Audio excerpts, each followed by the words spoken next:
Sefer Beryshyte, the book of Genesis, chapter 47, Parsha Vayechi, Torah portion, and he lived.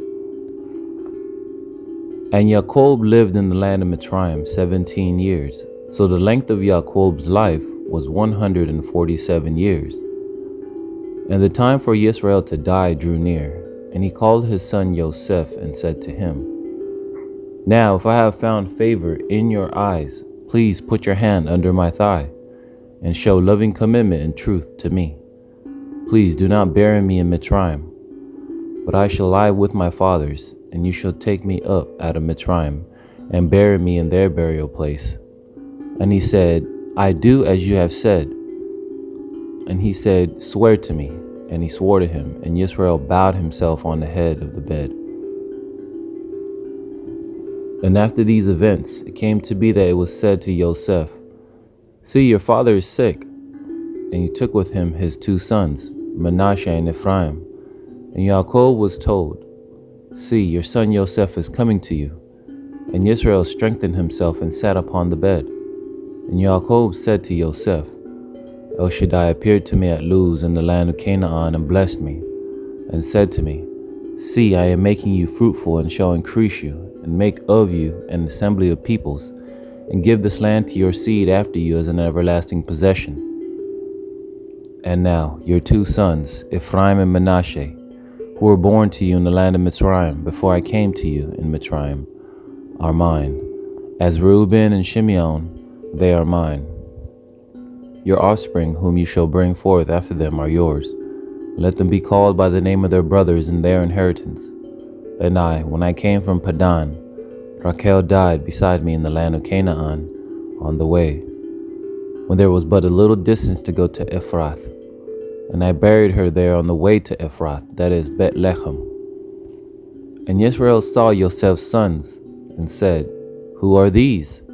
And Yosef said to his father, "They are my sons, whom Elohim has given me in this place." And he said, "Please bring them to me, and let me bless them."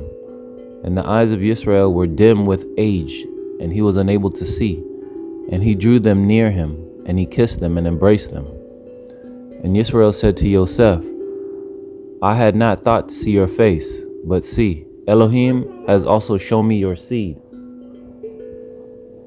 So Yosef brought them from between his knees, and he bowed down his face to the earth. And Yosef took them both, Ephraim with his right hand toward Yisrael's left hand, and Manasseh with his left hand toward Yisrael's right hand, and brought them near him. And Yisrael stretched out his right hand and laid it on Ephraim's head, who was the younger, and his left hand on Manasseh's head, consciously directing his hands, for Manasseh was the firstborn. And he blessed Yosef and said, "The Elohim before whom my fathers Abraham and Yitzhak walked, the Elohim who has fed me all my life long to this day, the messenger who has redeemed me from all evil, bless the youths, and let my name be called upon them, and the name of my fathers Abraham and Yitzhak, and let them increase to a multitude in the midst of the earth." And when Yosef saw that his father laid his right hand on the head of Ephraim, it was evil in his eyes, and he took hold of his father's hand to remove it from the head of Ephraim to the head of Manasseh. And Yosef said to his father, "Not so, my father, for this one is the firstborn. Put your right hand on his head." But his father refused and said, "I know, my son, I know. He also becomes a people, and he also is great, and yet his younger brother is greater than he, and his seed is to become the completeness of the nations." And he blessed them on that day, saying, "In you Yisrael shall bless, saying, Elohim make you as Ephraim and as Manasseh." Thus he put Ephraim before Manasseh. And Yisrael said to Yosef, "See, I am dying, but Elohim shall be with you and bring you back to the land of your fathers. And I have given to you one portion above your brothers, which I took from the hand of the Amorite with my sword and with my bow." And Yaakov called his sons and said, "Gather together, so that I declare to you what is to befall you in the last days. Gather together and hear, you sons of Yaakov, and listen to Yisrael your father. Reuben, You are my firstborn, my power and the beginning of my strength, the excellency of exaltation, and the excellency of power. Boiling like water, you do not excel, because you went up to your father's bed, then you defiled it. He went up to my couch. Shimeon and Lewi are brothers. Their weapons are implements of violence. Let my being not enter their council. Let my esteem not be united to their assembly, because they killed a man in their displeasure, and they lamed an ox in pleasure. Cursed be their displeasure, for it is fierce, and their wrath, for it is cruel. I divide them in Yaakov and scatter them in Yisrael. You, Yehuda, your brothers praise you. Your hand is on the neck of your enemies. Your father's children bow down before you. Yehuda is a lion's cub. From the prey you have gone up, my son. He bowed down, he crouched like a lion, and like a lion, who does rouse him? The scepter shall not turn aside from Yehuda, nor an inscriber from between his feet, until Shiloh comes, and to him is the obedience of peoples. Binding his donkey to the vine, and his donkey's colt to the choice vine, he washed his garments in wine, and his robes in the blood of grapes. His eyes are darker than wine, and his teeth whiter than milk. Zebulun dwells at the seashore. He is for a haven for ships, and his border is unto Zidon. Issachar is a strong donkey lying down between two burdens. And he saw that a resting place was good, and that the land was pleasant. And he inclined his shoulder to bear a burden, and became a subject to slave labor. Dan rightly rules his people as one of the tribes of Yisrael. Dan is a serpent by the way, an adder by the path, that bites the horse's heels so that its riders fall backward. I have waited for your deliverance, O Yahuwah. Gad, a raiding band raids him, but he raids its heel. Bread from Asher is rich, and he gives delicacies of a sovereign. Naphtali is a deer let loose. He gives words of elegance.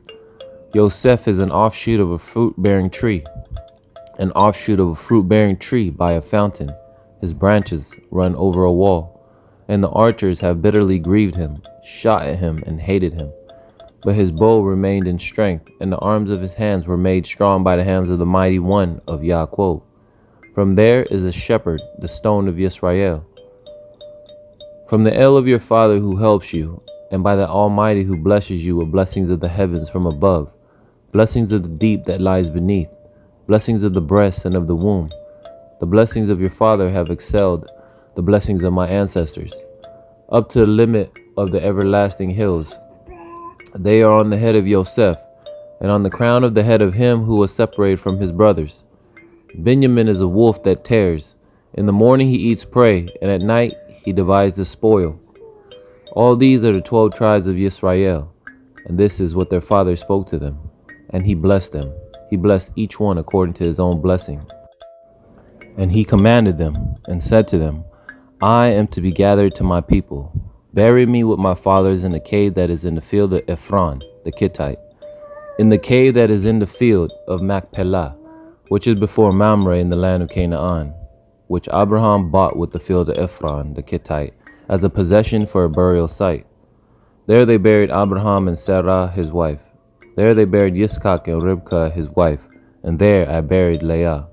The field purchased, and the cave which is in it, from the sons of Ket. And when Yaakov ended commanding his sons, he drew his feet up into the bed, and breathed his last, and was gathered to his people. And Yosef fell on his father's face, and wept over him, and kissed him.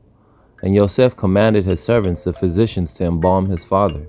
So the physicians embalmed Yisrael, and 40 days were completed for him, for so are completed the days of embalming. And the Mizrites wept for him 70 days. And when the days of weeping for him were past, Yosef spoke to the household of Paro, saying, If now I have found favor in your eyes, please speak in the hearing of Paro, saying, My father made me swear, saying, See, I am dying. Bury me in my burial site which I dug for myself in the land of Canaan. And now, please let me go up and bury my father and return. And Paro said, Go up and bury your father, as he made you swear. And Yosef went up to bury his father, and with him went up all the servants of Paro, the elders of his house, and all the elders of the land of Mitzrayim, and all the house of Yosef, and his brothers, and his father's house. Only their little ones and their flocks and their herds they left in the land of Goshen. And there went up with him both chariots and horsemen, and it was a very great company. And they came to the threshing floor of Atad, which is beyond the Yarden, and they lamented there with a great and very heavy lamentation. And he performed 7 days of mourning for his father. And when the inhabitants of the land, the Canaanites, saw the mourning at the threshing floor of Atad, they said, "This is a grievous mourning for the Beryshyte." That is why its name was called Abel Mitzrayim, which is beyond the Yarden. And his sons did to him as he had commanded them. For his sons brought him to the land of Canaan, and buried him in the cave of the field of Machpelah, before Mamre, which Abraham bought with the field from Ephron the Hittite, as property for a burial site. And after he had buried his father, Yosef returned to Mitzrayim, he and his brothers, and all who went up with him to bury his father. And when Yosef's brothers saw that their father was dead, they said, "What if Yosef hates us, and pays us back all the evil which we did to him?" And they sent word to Yosef, saying, "Before your father died, he commanded us, saying, 'This is what you are to say to Yosef: I beg you, please forgive the transgression of your brothers and their sin, for they did evil to you. And now, please forgive the transgression of the servants of the Elohim of your father.' And Yosef wept when they spoke to him. And his brothers also went and fell down before his face, and they said, 'See, we are your servants.' And Yosef said to them, 'Do not fear, for am I in the place of Elohim? And you intended evil against me, but Elohim intended it for good, in order to do it as it is this day, to keep a great many people alive. And now, do not fear, I provide for you and your little ones.' So he comforted them and spoke kindly to them. And Yosef dwelt in Mitzrayim, he and his father's household. And Yosef lived 110 years. And Yosef saw Ephraim's children to the 3rd generation.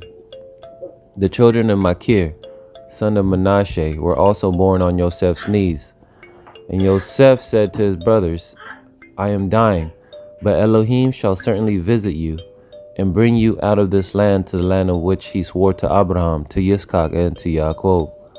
And Yosef made the children of Israel swear, saying, 'Elohim shall certainly visit you, and you shall bring up my bones from here.' And Yosef died, being 110 years old, and they embalmed him, and he was placed in a coffin in Mitzrayim." Thank you for listening. Thank you for supporting. Please like, subscribe, and share. Shalom.